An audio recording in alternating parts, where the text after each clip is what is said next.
And we're live. Hello, everybody on the YouTube. Today, recording episode 302 of the Living the RV Dream podcast, which goes live on the podcast apps tomorrow, Friday at 6 a.m. Today, we're gonna have a guest. I want to say hello, everybody in the chat. Sandra Winners is here, and sent already traveling. Robert, happy Thursday, says Trailer Traveling from Ottawa.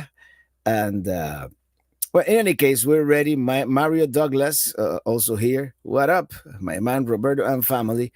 And without further ado, let me hit record here on the top, and we're gonna start. Tomorrow is what? December 1st. Tomorrow. No. This is Living the RV Dream episode 302 for Friday, December 1st, December 2023. I'm riding in my RV, wherever I want to be, 'cause I'm free in my RV, yeah. Hello, happy campers. Hello, fellow Pelican heads and happy travelers around the world. Full-timers, part-timers, boondockers, van dwellers, weekend warriors, schoolie builders, tent campers, even if you do an SUV. Welcome to the show. We're more about traveling than anything else. And coming to you today from Pelicamp. Will you Starlink.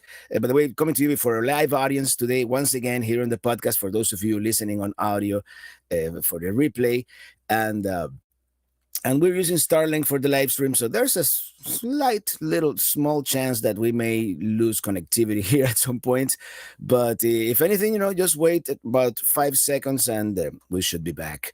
And very glad to have today a guest here on the show once again, Jason with Journeys by Jay. So I'm going to bring him over to the live stream in a few seconds here. I just want to say hello to all of you here on the chat. For example, here we have a Camp Cat. Just bought my first real camper. Can't wait for spring now. Well, congratulations to you. And yeah, it is the time. Actually, I wanted to find out also who's going to be at the Tampa RV show. We're going to be there. And I know for sure we're going to do a quick meetup at the Winnebago booth. But there may be more than one meetup there at the Tampa RV show. So Tracy Channel, you almost scared me. It says at work, so no sound here. I thought we were having technical difficulties. That sometimes we do. And of course, we have the RV DJ here, our virtual DJ and bartender. And I want to welcome to the stage Jason with Journeys with Jay. Hello, everybody. Hello, Jason. How are you? Hi, Robert. Thank you so much. It's a pleasure to be here. It's my pleasure to have you here on the channel, man. And why don't you tell everybody about yourself? What do you do? What do I do? Well, I'm currently running a little small YouTube channel on YouTube, Journeys by Jay, obviously. And I got bit by the travel bug probably, as a kid, I got bit by the travel bug, but it really became reinvigorated in my passion around the time COVID hit, where I was forced to stay inside. And I think that's when a lot of people decided that they really needed to get out. But that's when I really decided to get out. And I was inspired a lot by, watching channels like yours and other people out there who just got out there and did things. And I had already had a YouTube channel at the time that I wasn't too pleased with what I was doing on it anymore. So I was like, well, maybe I'll try something new. So you started doing the travel videos. What was your YouTube channel originally about? Originally, I used to do drum covers. I was in the YouTube music community, and I did that for about, it was 10 years, I think. And it was a lot of fun, but it got to a point where it was just kind of, it was kind of the same thing. My whole idea of going into that was I was gonna, do this channel where I just play my favorite songs.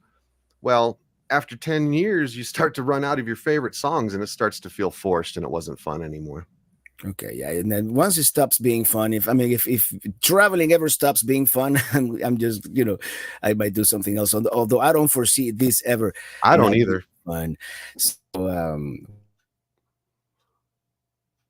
it's actually, Oh, froze up.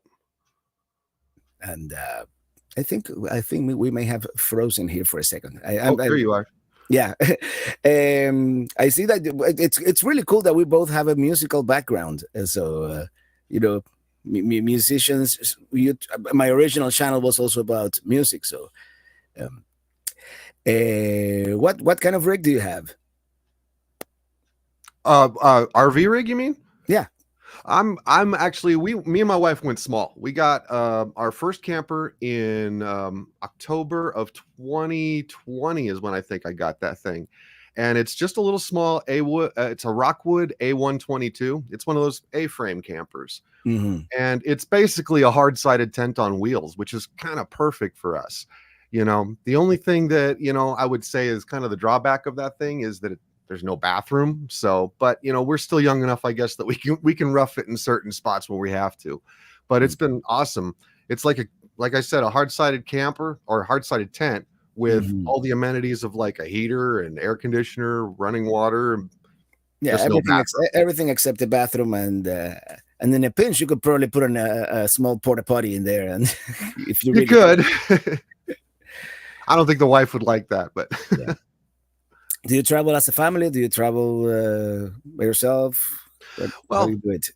my wife and I are kind of empty nesters. All our kids are grown, so usually when we travel, it's usually just us. And we're kind of the weekend warrior type. I mean, Mhm. I'm still holding down a day job, and I'm blessed enough to have a job where I get ample time each year to really kind of get out and do things. And we utilize that time to just get out and do the things that we've been dreaming about for years. We watch, like I said, we watch other people go places, and it gives us ideas of like, hey, I'd like to go there. Or a lot of it's been reliving places that I went to as a kid. Mhm. Where is home base for you? I am on the plains of Colorado, small town. Okay, but in the plains of Colorado, the part that looks like Kansas. Yeah, pretty much. If you squint really hard, you can see the mountains in the distance. The good thing about being in smack in the middle of the country, you are a stone throw away from Utah and like the great Yeah, American West. Um, and you could, you could hit the Midwest there. Even the Gulf is going to be a little farther, but you're kind of close to so many camping opportunities out there. What are some of your favorite places out there? well, I mean, it's the Rocky Mountains. So, I mean, there's so many places that we've just discovered on whims, searching, when you live out here, you can kind of just have the opportunity when you're camping somewhere else that you can just go drive around and find back roads that go into the woods here and find camping spots there and camping spots there. But I guess some of my favorites, some of my go-tos that are fairly close anyway, is right up the road for me is Pike National Forest, which pretty much sits at the base of Pikes Peak, and it's just gorgeous area out there. And there's so much just open space, national forest land where, can't say that they're, pre-designated campsites, but they're places that people have throughout the forest kind of, you could tell they've been occupied before, but they're not maintained by the Park Service or anything like that. So boondocking. Yeah, you see the random fire rings here and there. So Exactly. Yeah. it's been used before. I've stayed at a couple of those places, and there's plenty of that in Colorado, for sure. But as for, favorite places that I've been to on these trips, I mean, as far as out west here, I just recently took a trip to Southeast Utah, and that was my first time ever being there. And I was blown away. I've seen pictures of it all my life, but actually going there and thinking that this is only 6 hours away from me, and I'm almost 50 years old, and it's my first time seeing it, I was a little disappointed in myself. But just going out there, I mean, I've only been there once. We spent 5 days out there, and that is just the most amazing landscape I've ever seen in my life. And yeah, there's definitely plans to go back. Yeah, I think I saw your video on Valley of the Gods and Monument Valley, and yeah, that's that. I mean, the first time I saw that, I'm like, I'm sold. I'm coming to the West as often as I can. Hmm. Have you been to the Moab area as well?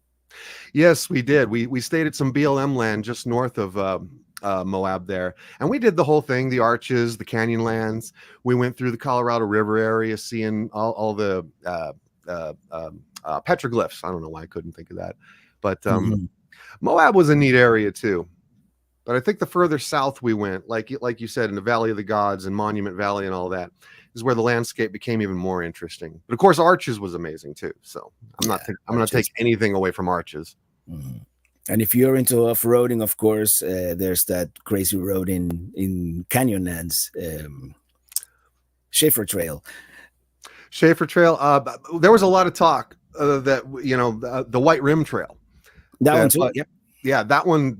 That's like a 2-day minimum trip. So that wasn't in the cards for us this time.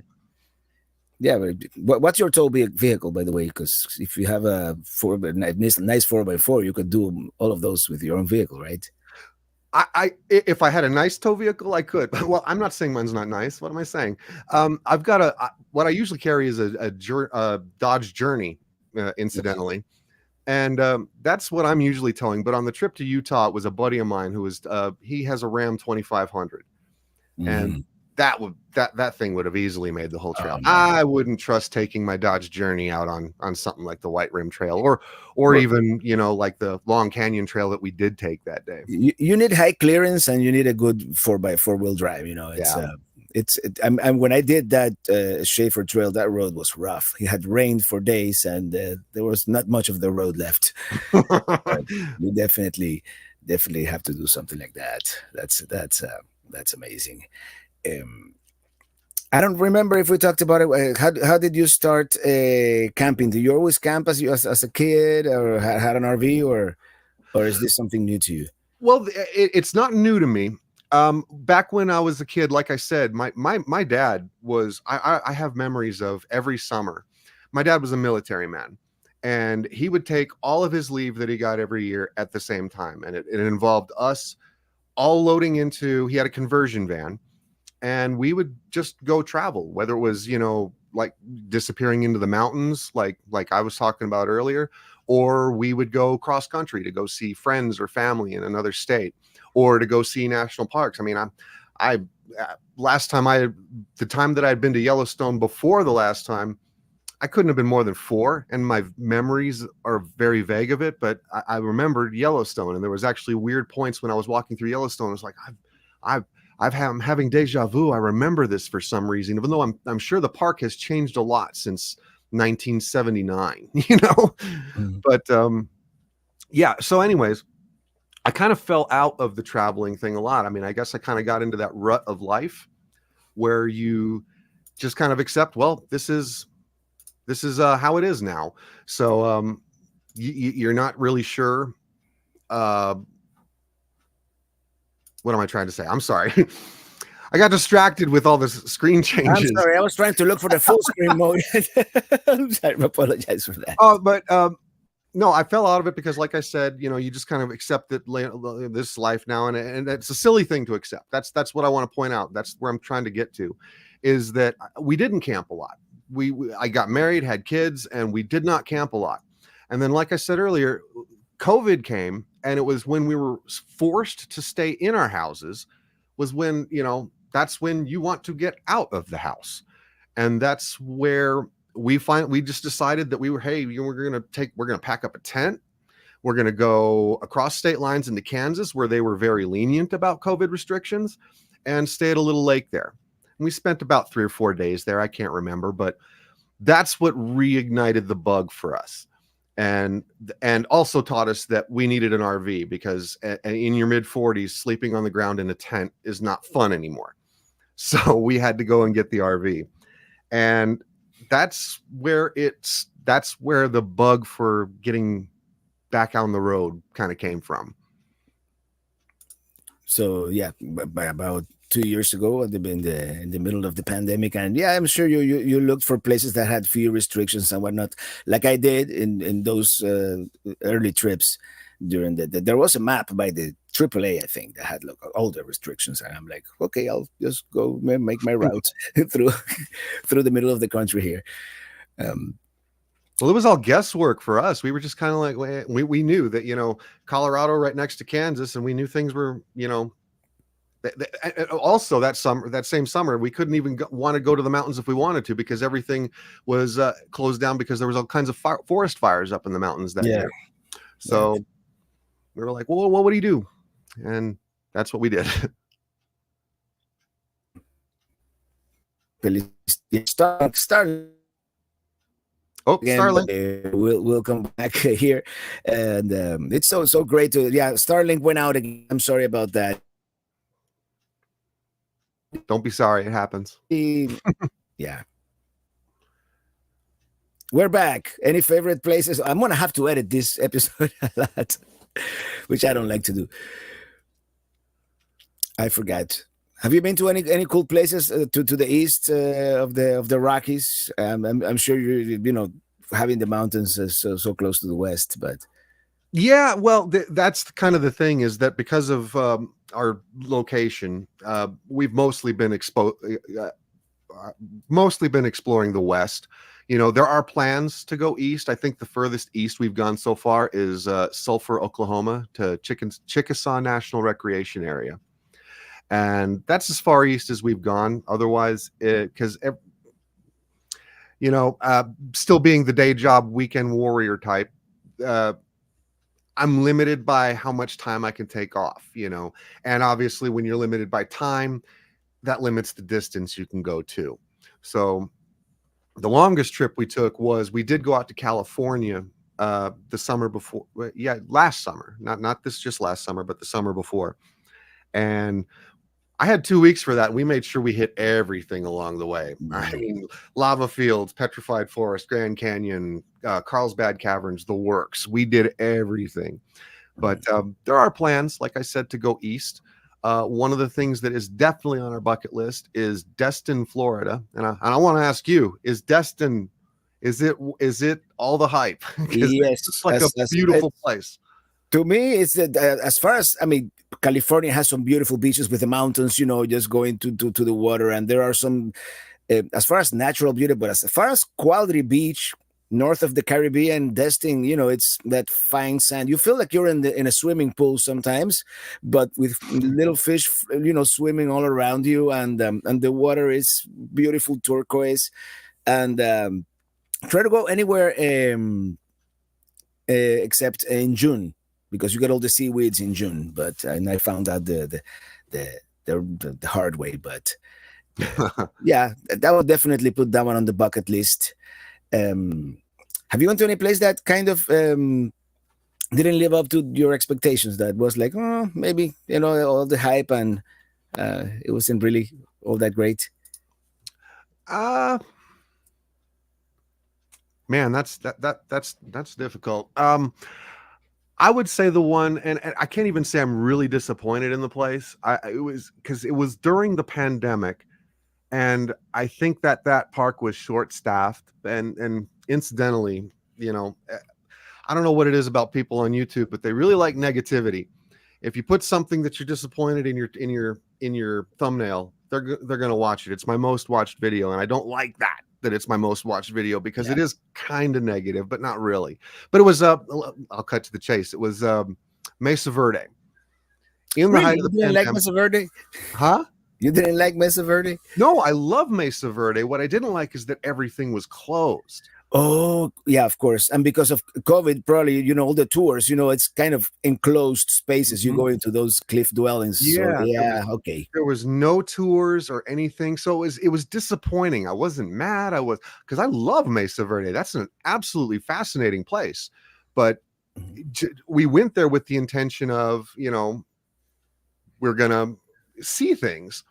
And, maybe I'm partially at fault with that. I had checked the website and they said basically everything was open. They said that some road loop was closed, but it was much more than the road loop. And I don't know, maybe they had stuff online that said, hey, this isn't what's going to be there. I never found it. So maybe I'm partially at fault, but that's the closest I'd say that I was ever just flat disappointed and I wasn't even really disappointed. A bad day of camping is still better than a good day at work.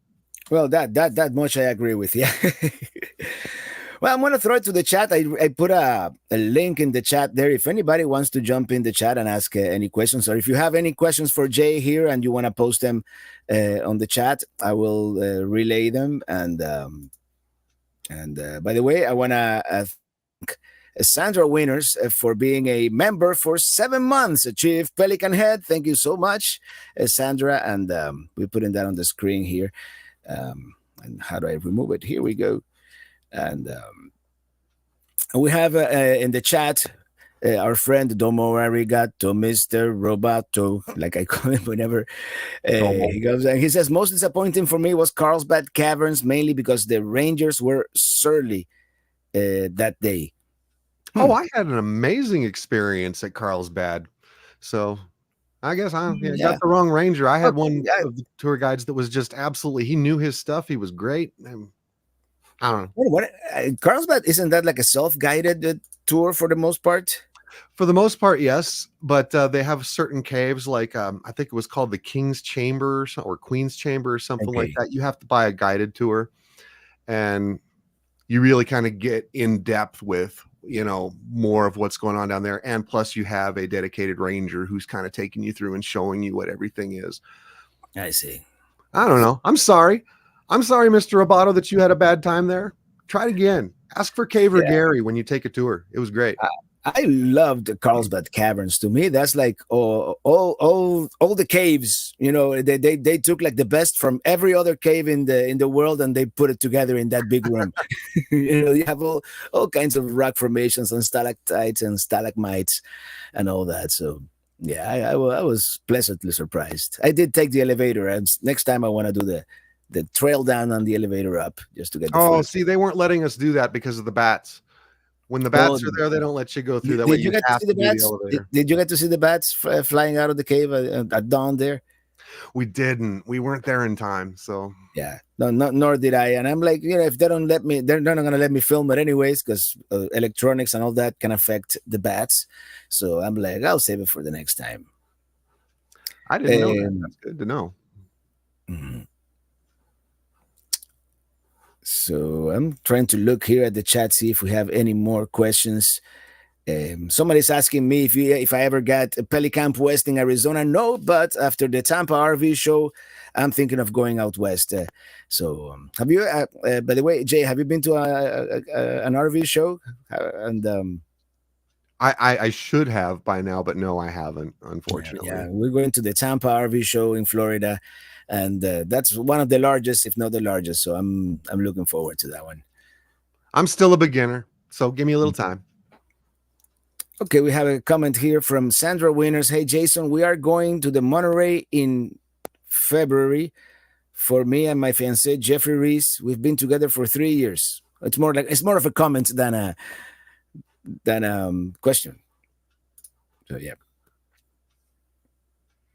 So I don't know, Jay. What else do you want to talk about, or should we start wrapping this one up? Well, I guess if I could, just real quick, I'm not going to jump up on a soapbox or anything, but I just want to let everybody know, especially for the working stiffs out there, that it's possible and important to get out there and see the world. If you want to get out there and see the world, get out there and do it. If I can do it, anybody can do it.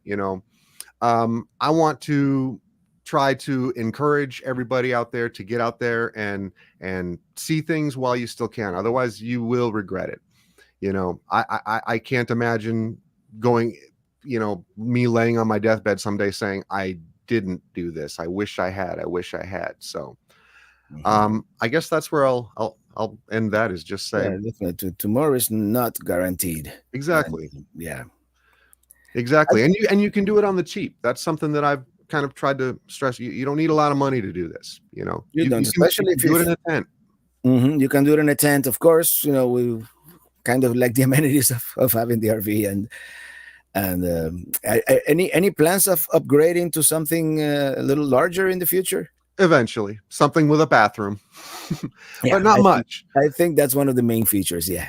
Not much bigger though, because I kind of like the freedom. I mean, my trailer's 17 feet from tip to tail, so I can get that into places that other people can't. So even though I've seen people put fifth wheels in some really weird places, and I have no idea how they did it, but hey, I like that freedom. So smaller Yeah. the better to me.